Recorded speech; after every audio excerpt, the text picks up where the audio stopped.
Simba Sports tunacheza mpira mzuri, tunafunga magoli mazuri, tunapata penati za halali, kila kitu chetu ni kizuri kwa kweli. Miezi mitukufu hii Ramadhani, Kwaresma, bado tena ukadhulumu, inakuwa sio sawa.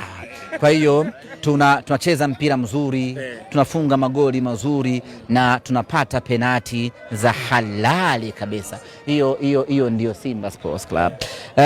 Jambo la kufurahisha kwa Simba yetu hivi sasa, namna ambavyo anaongezeka ubora Selemani Mwalimu siku hadi siku. Selemani Mwalimu ndio kinara kwenye eneo la ufungaji, na anapata nafasi ya kucheza na kila mechi anafunga. Yani Selemani Mwalimu hivi sasa kila mechi bao. Anafunga, mechi iliyopita, mechi hii kafunga, anazidi kuimarika na anazidi kuwa bora kweli kweli. Ni jambo la kufurahisha kwake na confidence inaongezeka. Mshambuliaji anapofunga, mshambuliaji anapopata nafasi ya kucheza, anaongezeka ubora maradufu zaidi. Ndivyo ilivyo kwa Selemani Mwalimu. Lakini tumeshuhudia kiwango bora kweli kweli leo kutoka kwa Rushain De Reuck. Kazi kubwa ambayo amefanya, achilia mbali penati ambayo ameifunga, nitakuja kukuelezea, lakini kuna wakati alikuwa na akti kama kiungo namba 6. Anachukua mali, anakuja, anavuka mstari wa katikati, anakuja mpaka upande wa mpinzani, anatoa pasi ya mwisho. Rushain anastahili kuwa nyota wa mchezo leo. Lakini Chama amefanya tukio la kikubwa sana leo.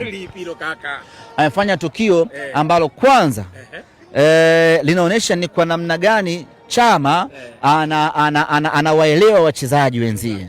Yani anaelewa kiwango cha mchezaji wenzie, anajua nani ana ubora gani, nani anastahili kufanya kitu gani.